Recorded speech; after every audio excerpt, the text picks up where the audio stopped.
So ma'am sir, sa atong video, sa duha-tulo walker ang atong ipagkita. Atong first na walker kanin sa ma'am break na ang kilid ni ma'am sir para fold na siya. So sa yun kayo siya ni puso. Ang kanin isa tong mga walker ma'am sir guys, aluminum. Aluminum meaning gaan kaayo, dili siya bugat kay gaan siya.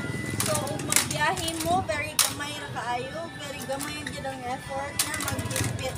2-3 ang tatuke na lang ron ang kanindot sad kay dali ma-fold o ma-adjust ang iyahang katiilan. Ma-adjust nimo unsa kataas unsa kamubo ang walker. So ang last nga walker kay gani mo nihit na klase kay nano nganong nihit mamog sir kay kani siya pwede ni siya gikan ka maglingkod baron sa imong wheelchair maggunit ka di ari una ka maggunit di ara.